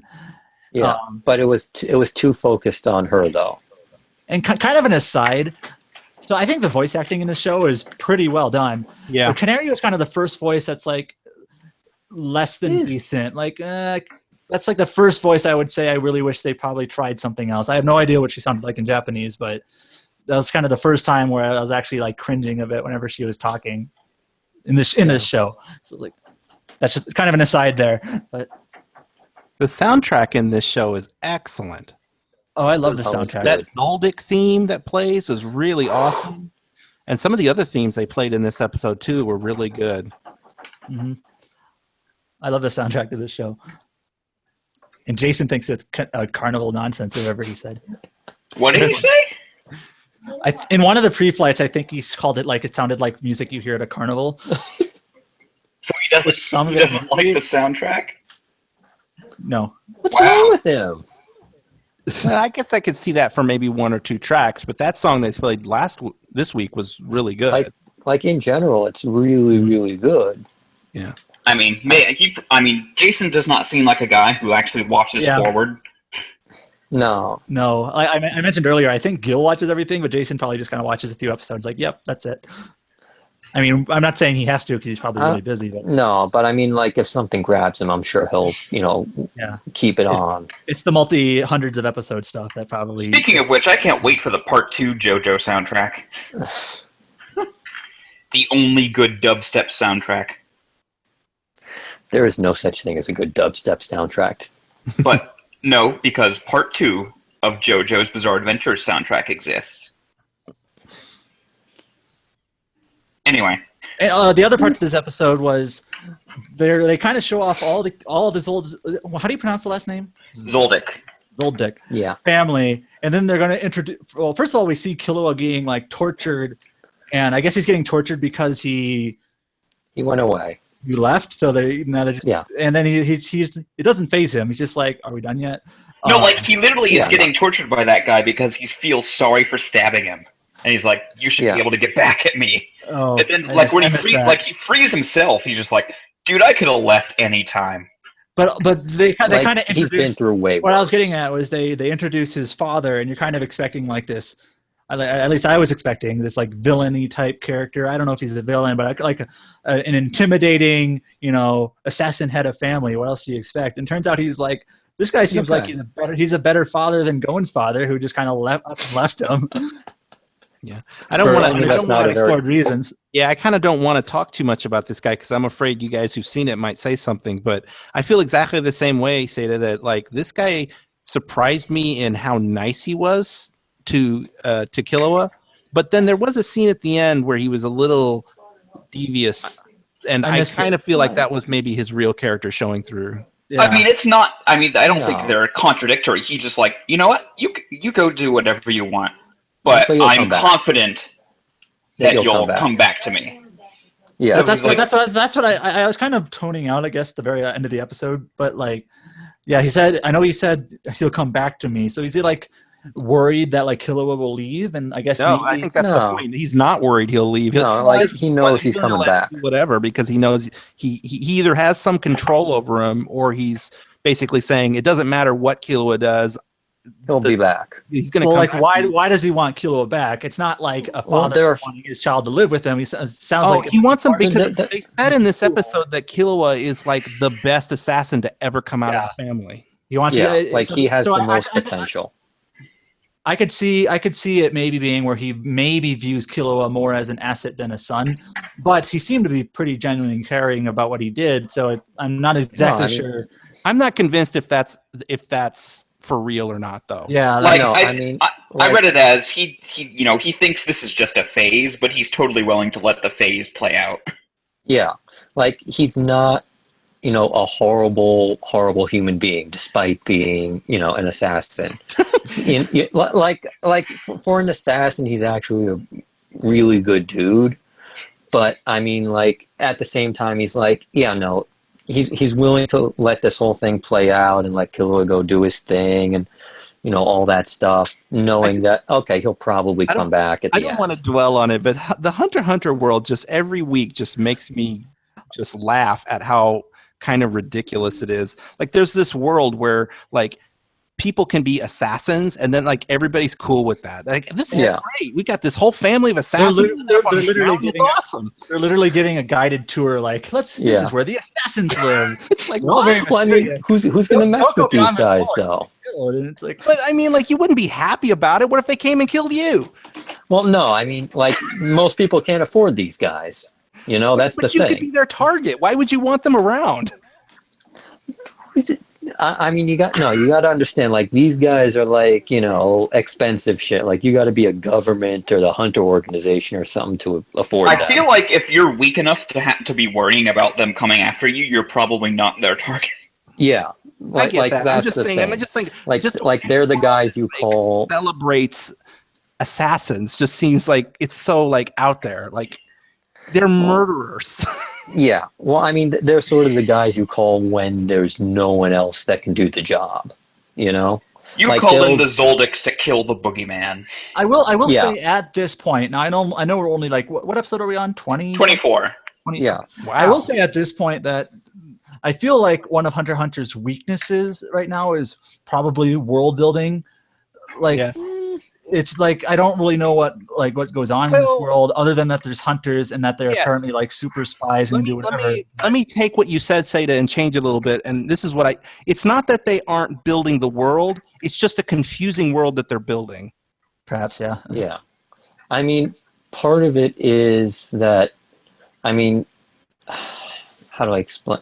Like, the world's a lot more complicated than sort of anyone knows, and there's a big, like, part of it that's I'm not sure if it's intentionally being kept in the dark, but there is a huge part of it, of how this world works that the reader isn't being told quite yet, and we don't get told for a very long time. Okay. That, it's all I was going to say was on the flip side, I think I'm actually enjoying the show a little bit more past the Hunter exam arc because it's getting a little bit it's getting a little bit more into like character building. Like like Killua before was just kind of like this punk brat assassin guy, but like we're learning more about him and his family, and so like I feel like it's getting a little bit more onto this personal level.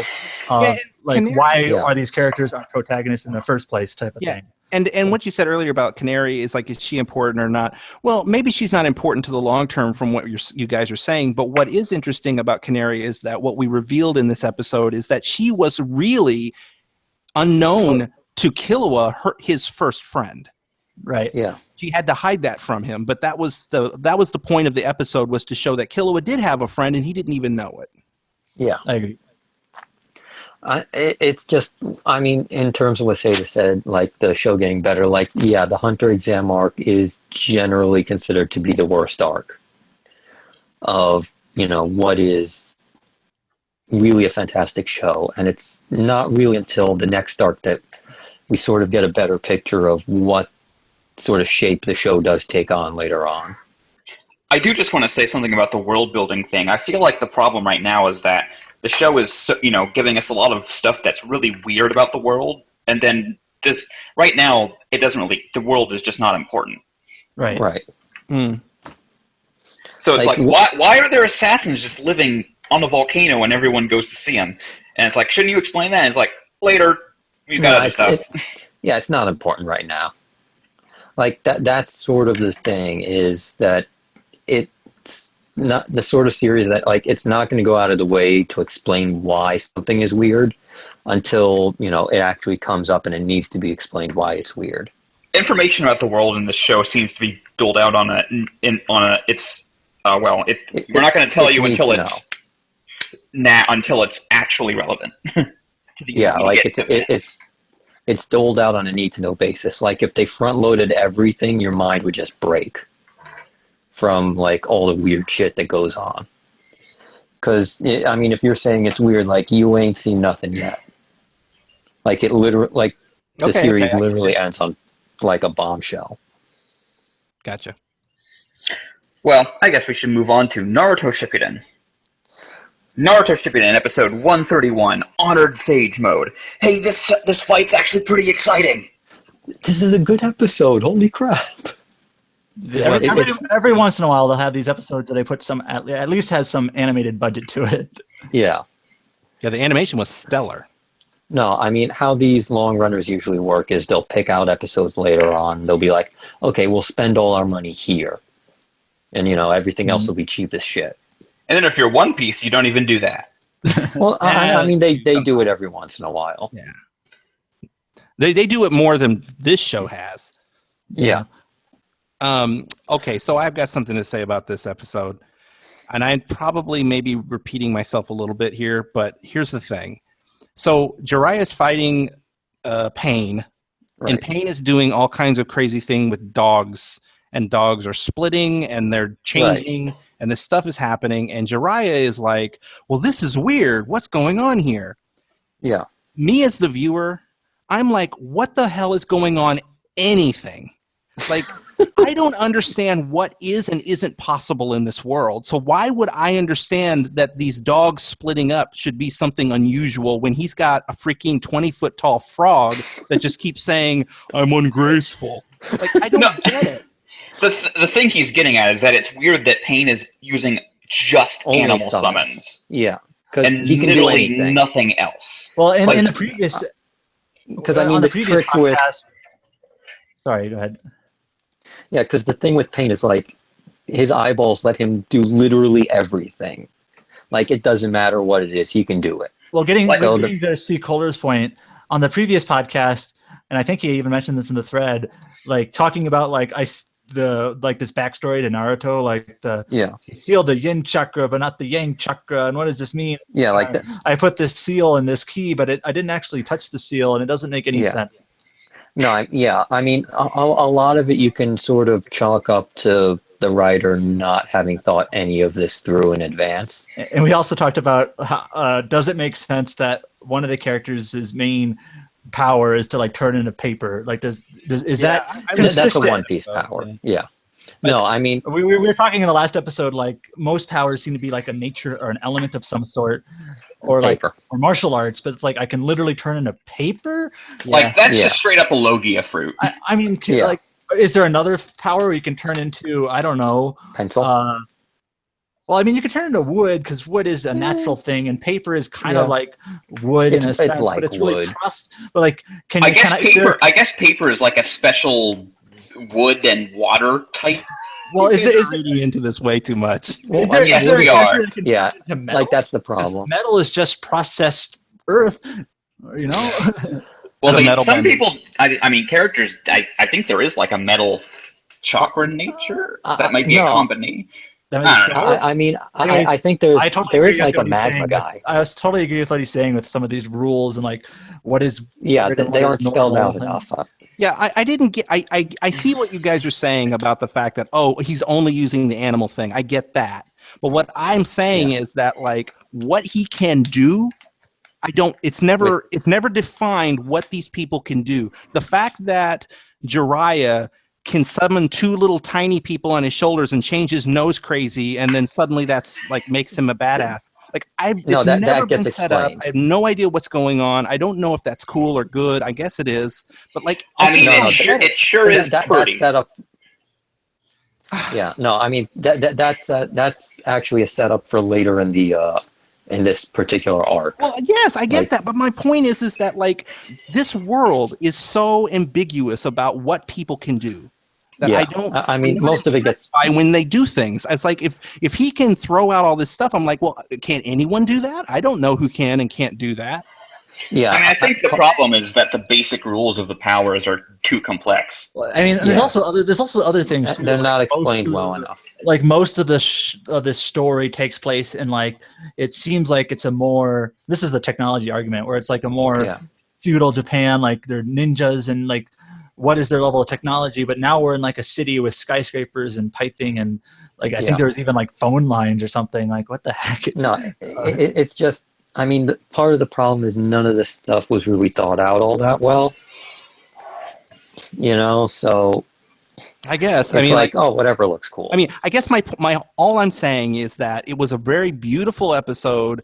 It was exciting to watch, but when they're throwing their attacks at these magic attacks at each other, I don't know who's more powerful than who, and I don't know what they can do because they just seem to be able to do anything. Like he can just suddenly like create dimensional portals inside frog stomachs, and I'm like, okay, I guess that's a thing now. Well, I mean, that was a thing earlier too. But was it ever explained? Did a character ever come on screen and go, Jiraiya, did you know that if you use the blah, blah, blah, you can create a portal inside a frog stomach? I mean, at least doubt in One Piece, characters can do anything, but one character really only does one thing. Exactly. And they will probably have a scene where they're like, I ate the blah, blah fruit. It lets me do this. And in Naruto, we don't know what people can do. And that also opens the door to like what he's saying is to what's the word? To like cheap, like if a character can kind of just do whatever they want and we can have to kind of accept that they're allowed to do this, it kind of opens the door for things like Deus Ex Machina, like he could have done this the whole time. It's like, there's no reason I couldn't do this. And that kind of gets into some of the Sharingan bullshit later. Like, apparently the Sharingan can do this, and it can do that, and it can do all these things. Like, I mean, part of the problem is that while the power system is, like, it does make sense when it's explained, none of it is really sort of applied very well to what everyone can do. Because in One Piece, there's kind of like a three-step power system. One, everyone has devil fruit powers. If you get them in water, they drown. There's base stage 1. Every single power user has that in common. And then, second tier, there's 3 different general types of devil fruits. And then those specific types, they all in a type, they all share certain things. Well, on one hand, I don't want like powers to be like so delineated where it's like rigid and like you can only do this, you can only do that. And like you have to be like level 1 or level 2 to do level 1 things. But I still feel like need to be explained more. I don't think they need to be explained like so directly all the time. No. But you need to build like a character with a move set or like ability set that is consistent and believable. And then you have like sometimes you just have characters that can just do so many things, and it's like, well. Like, I've seen Jiraiya and I've seen Pain do things I've never seen anyone else do on this show before. I get that they're strong, but it's so their moves are so out there that it just makes me think like they might as well just be gods. I don't know what they can't do. I mean, they're literally showing an endgame fight here in the middle of the show. I mean, these are literally, at this point in the show, they're probably the 2 strongest characters. Okay. At this point in the show, before any sort of like bullshit later on, these are the 2 strongest characters in the show. Madara's still running around, so I would say they're 2 and 3. Okay. Well, I mean, until Madara gets fixed up, he's not really on their level. Because he hasn't. I mean, I assume at this point he can still do most of the stuff he does later. Who's Madara? Let me just say. Let me kind of say one thing. We've been criticizing the show a lot, but even though this section of the show kind of I think comes about almost too quickly, like they literally just established Nagato and Yahiko 3 episodes ago or whatever it was, 4 episodes ago. But I still think this little mini arc with Jiraiya is probably one of the stronger things that Naruto has to offer. Oh, absolutely. Yeah. I mean, don't take my frustration with the power stuff as being that I didn't enjoy the episode, because if there's one thing I've learned about Shippuden is that whenever Naruto isn't around, the show is pretty good, and that's what's happening right now. Except when Sasuke's around, then it's really bad. Well, maybe, but I mean, when Sasuke's around, I still think it's a little better. Like, for example, Sasuke taking on Deidara is a little bit more interesting than Naruto doing his Rasengan Shadow Clone spam on everything that he ever played. Well, I mean, in fairness, that was probably Sasuke's best fight. Maybe. Which is Like, yeah. I think that was his best fight. yeah. Everything after this point is just I should probably mention slide downhill. I actually have not seen the end of this arc. I think I stopped when the next filler arc hits, which is soon. I think we have a filler arc in like 10 episodes or something like that. does Like the aftermath of this fight is actually really good character building stuff. So, Seda, you're gonna specifically like that. does the next episode, the one that airs this week, does it have the same high quality animation, or do they go back? No, it does not. Okay. Oh man. The only other thing I'd say too is that the other thing I liked in this episode were the two little frog people, the elder frogs. Oh, they're awesome. They were pretty great. Yeah, they're awesome. I think it's kind of just refreshing. This is kind of a weird tangent, but like so many of these shows are like dealing with like young people and young people problems. So it's kind of refreshing to have like this Jiraiya old guy, like old veteran, and then he summons this married frogs. couple. He's like this married couple of frogs, and they're just like back talking. They're like, they're just having spousal arguments and things like that. It's kind of refreshing in a weird way. This episode needed a little levity in it, and those guys definitely brought it. I mean, Jiraiya is literally a little levity. Yeah, I mean that's mostly been his character. It's like, hey, Jiraiya just walked in, aka a little levity just walked into the door. Yeah, like I mean, he's one of those characters that like he made scenes in the series better than they were. Like I think every like place he was like in there in terms of like what's canon has always been like good scenes and good arcs and just whatever. He's definitely a very good character to have around in this series. I get the impression that he won't be around much longer, unfortunately. Yeah, you get the impression the show is basically saying, just putting in neon letters, Jiraiya's gonna die. Yeah, I can tell. And it's gonna, and how it happens is really gonna piss you off because. Oh boy! Well, don't say anymore because I want to be pissed off by this. Because if it does it in a bad way, I want to save it. No, it's not so much that. It's that, I mean, I'll get into it when, it eventually. Spoilers. Yeah, it's finished. Like I'll get into it in a later episode, but like, yeah, don't say anything. Just go and then step there. Yeah, you don't have to say anything.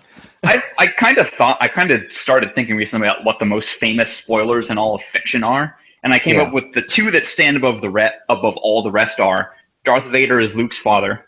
Yeah, which is it's the spoiler, and then Snape kills Dumbledore. Yeah, I think those are probably the two that everyone knows at this point. Well, and Rosebud. I mean, that's kind of too old. Rosebud. Okay. No, but I mean, like, there are spoilers that do enter, like, our popular vernacular and our cultural unconscious. But none of them are Naruto spoilers. Like, I think probably Rosebud and Kevin Spacey is the villain and Usual Suspects are the next two down. Yeah. Kiza's dead. Like I know what Rosebud refers to, but I don't really know what it means without context. Like, do you want me to tell you? I mean, I know it's his sled or something, but I don't know what that means. It's just I don't know anything about this. I'll give you 2 seconds. It's real simple. You got to watch it. Yeah, it's actually not that great. I mean, it's just popular. It's at the very beginning of the movie. Orson Welles' character says one word before he dies, which is Rosebud, and then the whole movie is an investigator trying to learn the life of him and what the meaning of the word is. And at the very end, you learn that it was his childhood sled. That's basically it. Oh, okay. Yeah. The greatest movie of all time, ladies and gentlemen. It's a very good movie. Wait, is it actually That's on one spoiler Hulu? I don't mind giving out because that's what we're talking like. I mean, everyone knows it. Yeah. I mean, all four of those spoilers I just said are like so famous, everyone knows them. Yeah. Yeah, like they're in the cultural unconscious. Everyone, like, they at least know that they're spoilers. Like Darth Vader being Luke's father, I can't say when I learned that because I just feel like I came out of the womb knowing that. Yeah, it's one of those things. Like, as soon as you're old enough to understand Star Wars is a thing, you know. I don't know how old Seda is, but I'm old enough to have learned that in the theater. Oh, wow. I must have been like a baby, and my parents must have been watching Star Wars, and like my baby self didn't exactly register it, but but I still knew. No, I mean, it's one of those spoilers that once you're old enough to interact and once you first find out Someone Star Wars says is Star a thing, Wars, and then that comes out. like like that's the second thing you learn after the title of the movie.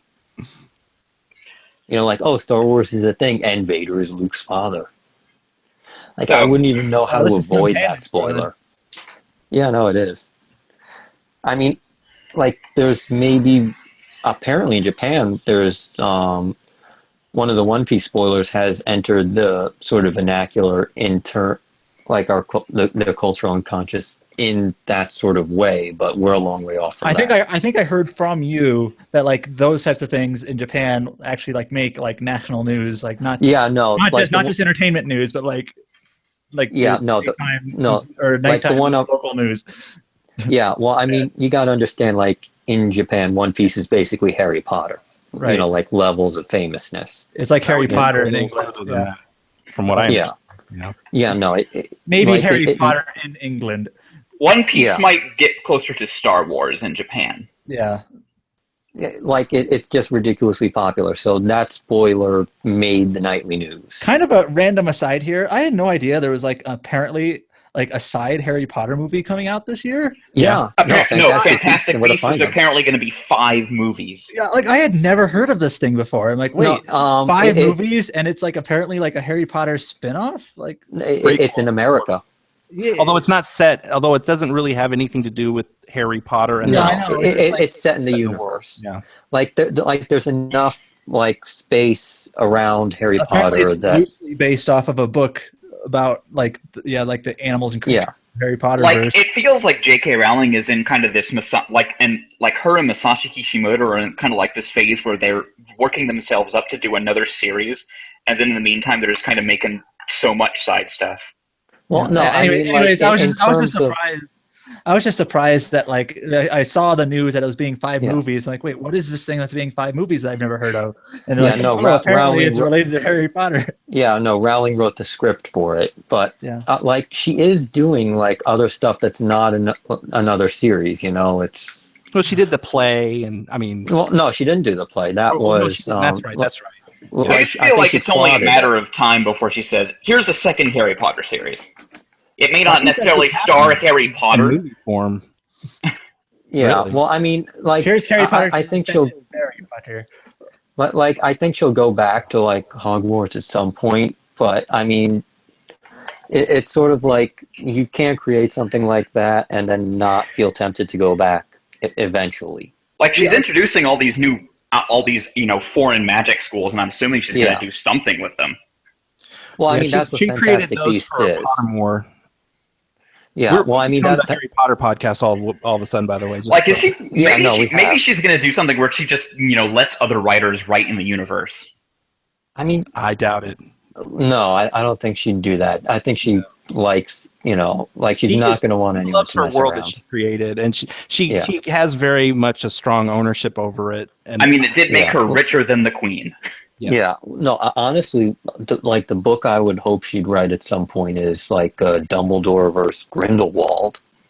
Yeah. Sort of like that relationship. I wonder if we're going to get a little of that though, because this is set in that time. This new movie. Yeah, no, but this is in America though, so. Well, yeah, but maybe we'll see them cross paths or something. They didn't just live in England; they probably traveled the world. I mean, that would be really cool if we got to see that fight, because apparently that was like the stuff of legends. Yeah. See, Kohler, just make a timestamp for Harry Potter. Okay, yeah, I'll do that. I actually just read all the books again. This, you know what? I actually have the audiobooks of several of them, and I usually listen to them around this time of year, right around Halloween. Yeah. Because of the witches. No, I mean Halloween, Christmas, like Yeah. the books really work around this time of year. And you'll find a movie airing on ABC Family like every other night. That's true. Yeah, I guess this is true. I mean, I wonder how much stuff is on Audible. I kind of want to listen to some old childhood books. No, like go back and find Like, does Audible just like have everything? Not everything, no, but no. Yeah, like go back and try and like find Animorphs or something, because that shit gets dark. Oh yeah, Animorphs is like hilarious dark. I actually that one guy just gets stuck as a falcon forever. That's the first book. Like that's not even the darkest shit that happens in that book. Like I went through it last summer just for a laugh, and I'm like, holy shit, what the is even happening here? By the end of the movie, it's by the end of the series, it's like genocide. I actually ended up reading most of the books, and so my memory is a little bit foggy, but like I remember the character Rachel gets like killed in a pretty gory, bloody way. It's like, really? Yeah, no, she kamikazes a motherfucker while the other guys are off committing genocide. I'm sorry if you were wanting to read Animorphs, anyone who was listening to this, but right after our big spoiler cast. I mean, we only just talked about the spoilers that literally everyone knows. But. That's true, but now we've got Animorph spoilers. Anyway, speaking of other things we love to spoil. Oh gosh. One Piece. Here we go. One Piece episode 365. Luffy is the enemy. The ultimate zombie versus the Straw Hat crew. So this is the episode where Oars just wastes everyone. Yep. Like Oars is just too beastly for this world. Yep.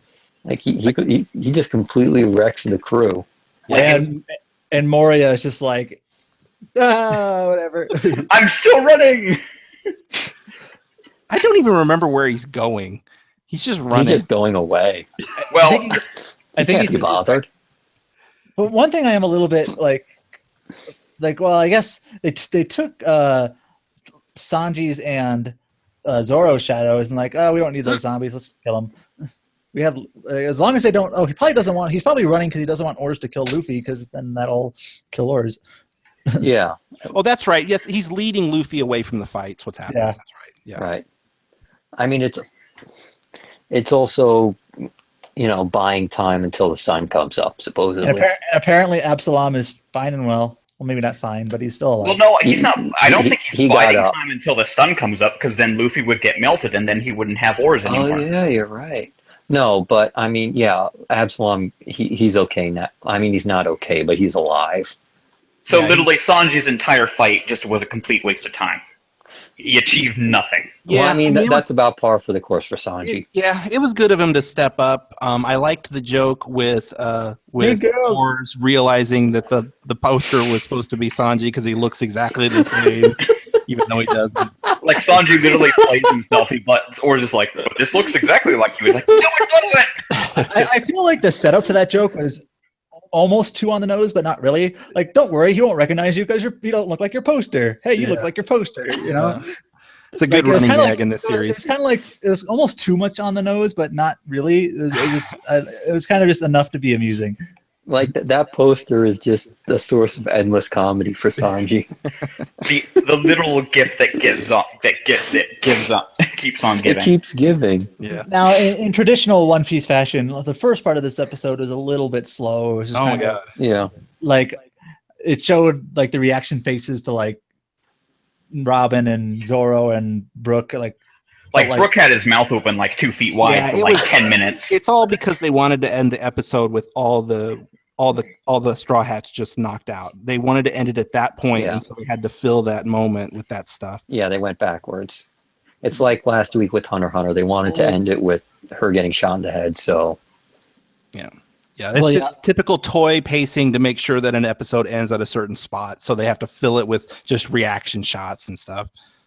Yeah. Although I mean, not that... The Brooke face is pretty funny. And Ian Sinclair is such a great voice actor. I mean, even just amazing. Like I have to imagine that even just doing that, like whatever he was doing, like in his like shocked face, was like that's got to be hard to do.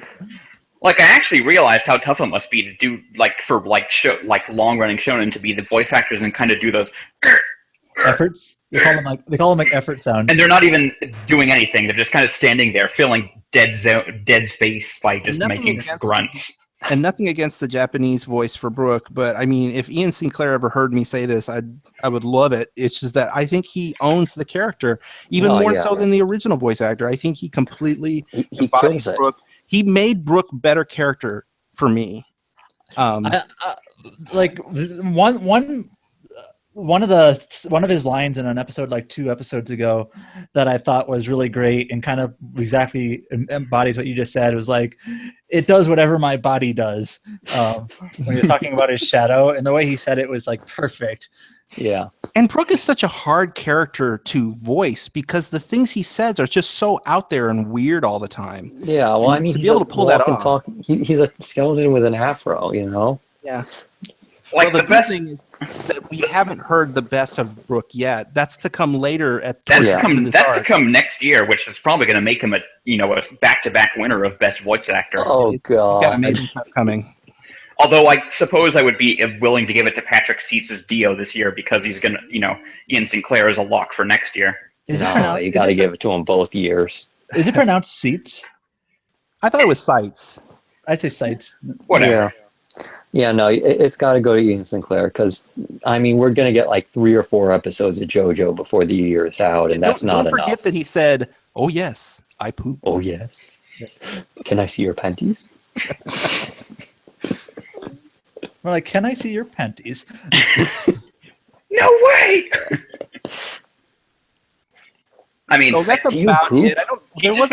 He kind of steals the show from Chris Guerrero's Moria, which he's doing the character that basically exactly like you need him to do in English, but what's one thing about One Piece that I think is just really good, like voices that are more cartoony but still totally believable, like Hildon, for example. Yeah, like, I think Hildon's voice actor, whoever it is, it's like it's not the voice you'd find like on any other character, but it like totally works and it's believable. This like fat bat sidekick thing. Yeah, I feel like One Piece's level of comedy, its type of comedy, its tone, and the art style all lend it more towards allowing voice actors to sound more like cartoons and get away with it and have it fit versus a more serious show where if you had a really bad voice actor who sounds cartoony in it, it's going to sound cheap. Yeah. Hildon had a really bad day this episode. Oh God. And literally everyone shit on Hildon. I mean, just talking about the voices, I also like Hogback's voice is, I think, great. Just hilarious. Those cartoony voices like that work in the show, like he was saying. Perona's great. Yeah. Hey, I got a question for you guys. Something I noticed about Hogback, and also, I guess, in a way, kind of about Cell too. We know that, like, for some reason, Japan or Japanese anime and culture seem to be they really love their Beatles. They just love their Beatles. I don't understand where that comes from, but did you notice the insect or the band? The insect. They like both. But the insect. I'm talking about the insect because did you guys notice that Hogback looks like a beetle? Like the way his cape was, he had the beetle wings on the back, and how did he die? Yeah. He got smushed by oars like a beetle would get smushed. Yeah. I mean, I think it's like they have a lot of beetles there, and apparently bug catching is a thing kids do, so... Yeah. And, it might be that. I know it showed up. This reminds me that I'm still kind of wondering what exactly that large, massive thing he was, they were standing around in the ballroom was. Like, it's just like this bag that's sitting there. Maybe it's his stuff, like he was trying to escape with it or something. Like he's just straight up given up. Yeah. Like, because I don't think that can be it because, he has no expectation that he's going to have to bail. I thought he was running away already. Maybe he wasn't. No. Like, you're probably thinking of, I guess, a little bit of spoilers, Perona when she wakes up. Yeah, maybe. Okay, yeah. And she's just like, fuck this, I'm out. By the way, I guess that was shown in this episode that all the zombie, like, animal zombies were all huddled around Perona and like, she's alive, she's just knocked out still. I mean, of course she's alive. Usopp isn't a fucking murderer. No, he just hit her with a fake hammer. Well, I'm trying to remember. Didn't she eventually get knocked out because she was so frightened by fake beetles? Yes, there you go. Like it was cockroaches. It was Usopp Yeah. and his fake 10-ton hammer. She Well, was you know what I literally hate losing about her that? mind because of the cockroaches, and then the pop of and then just the pop was like the last straw. The thing I didn't like about that, the only thing I did not like about that is that they throw in a line, and it may have been in the manga, that he goes, "Oh, you're afraid of just a bunch of toy cockroaches." Like, why make them toys? Why didn't they just have real cockroaches? Because Usopp's afraid of real cockroaches. I think it's just to show like he's still being deceptive, or Yeah. Oh, okay. Plus, I don't think Usopp would like real cockroaches. Like, You think he he'd be doesn't afraid? seem like. Yeah, I don't think he'd be the dude who's like, oh, cockroaches. Yeah, I'll carry them around. This Well, reminds the me one of thing back I- in Jaya where Sanji is losing his shit at the insects. Yeah, I don't think it would be convenient to carry them around either. So I guess No. toy ones make more sense. But I just thought they're crawling around on her. Why not make them real ones? Anyway, that's just a side thing. Whatever. Wait, is next episode the episode where they? Well, don't say it, but I know what you're talking about. I'm not sure. It might be. I hope it is, Okay, because what's that's the title of the next episode? Who knows? Give me a second. I can tell from that. yeah. We should be able to. I tell. am going to search for the Metatron post. I mean- we really owe him for doing that every week. Yeah, good job, dude. Why doesn't he have a tag yet? I don't know. Next week's I episode is respect called much. You're Going Down, Absalom, Nami's Lightning Attack of Friendship. Oh, okay, so that's Oh. that fight. Okay. Yeah. Okay, we get to see Nami do, Nami- something. Wakes up finally. And then just wrecks his face. But just the fact that she's been asleep for so long, it's one of the things in this arc that just really goes just like unexplained and doesn't make any sense. Yeah, she Like, got. he didn't even do anything to her. He just grabbed her and is like, oh, I'm asleep now. Oh no! Did she get hit by the zombie or by the ghosts? No. No, I think he just like roofied her or something. Yeah, I think it just kind of implied that she was given like a sleeping pill or Okay. Yeah. whatever. The title of the next JoJo episode is A Letter from the Past, which sounds like a Hunter x Hunter recap episode. Hi, Mom. We're visiting an assassin family. I got My beat best up friend by is one assassin. of the assassin butlers. She got Hey, shot right Mom. in front of me. It's Shit is totally fine. fucked.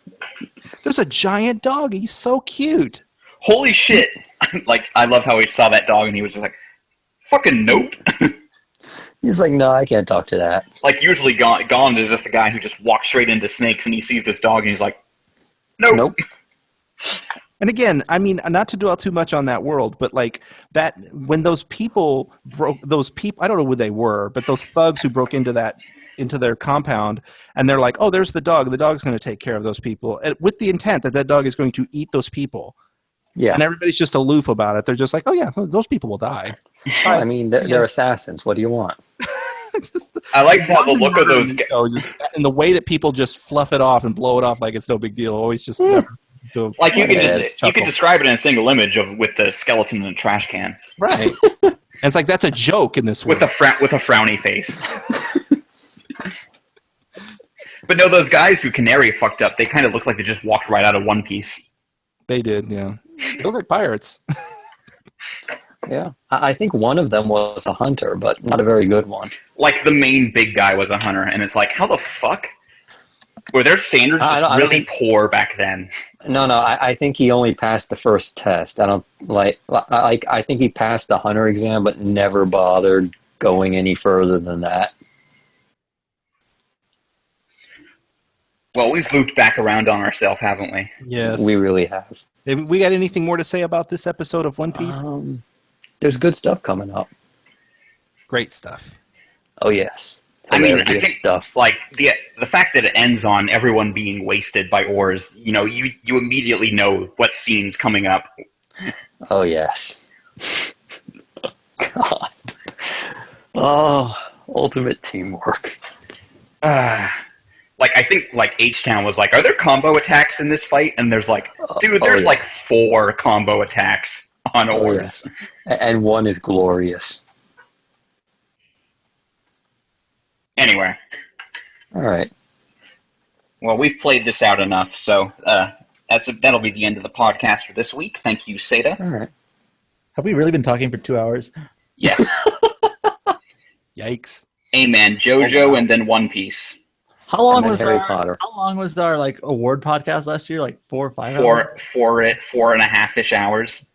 That was Oh fun. god, we're gonna have to quarter off an entire day for that one. Like I'm gonna be like be prepared to get up at like I believe like 10. Be prepared to start at like 10 in the morning and quarter off like 6 hours. When are we doing that one?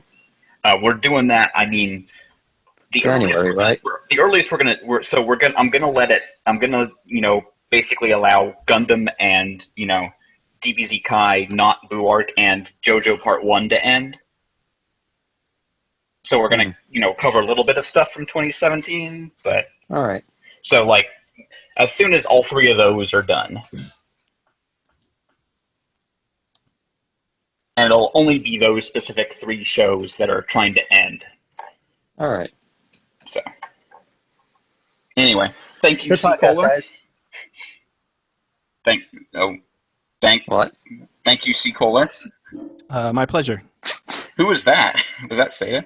I don't know. All I said was Seda? good podcast, guys.